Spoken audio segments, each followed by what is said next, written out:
जुमे के रोज़ न्यूयॉर्क एलामिये पर वोटिंग होगी, जिसका मकसद इसराइल और फ़लस्तीन के दरमियान 2 रियासती हल को दोबारा फ़ाल बनाना है। ताहम इस मुजव्वज़ा रियासत में हमास का कोई किरदार नहीं होगा। ये एलामिया फ्रांस और सऊदी अरब ने मुश्तरका तौर पर पेश किया है। मुसवदे में न सिर्फ 7 अक्टूबर 2023 को इसराइल पर हमास के हमलों की मजम्मत की गई है, बल्कि ये भी कहा गया है कि हमास के कब्जे में मौजूद इजरायली यरगमालियों को फौरी तौर पर रिहा किया जाना चाहिए। एलामिया गज़ा में जंग के खात्मे, पायदार अमन के क़याम और 2 रियासती हल पर मौसर अमल दरामद की अपील करता है।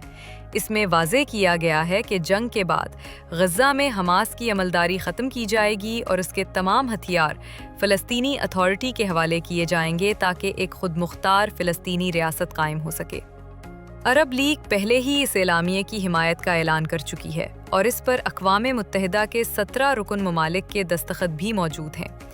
इस पेशरफ्त को मशरक़ वस्ता के अमन अमल में एक अहम मोड़ करार दिया जा रहा है। ये भी अहम है कि 22 सितंबर को न्यूयॉर्क में सऊदी अरब और फ्रांस एक सरबराही कॉन्फ्रेंस मुनाकिद कर रहे हैं, जिसमें इम्कान है कि फ्रांस फ़लस्तीन को बाज़ाब्ता तौर पर एक रियासत के तौर पर तस्लीम कर ले। अगर ऐसा हुआ तो ये मशरक़ वस्ता की सियासत में एक बड़ी तब्दीली साबित हो सकती है।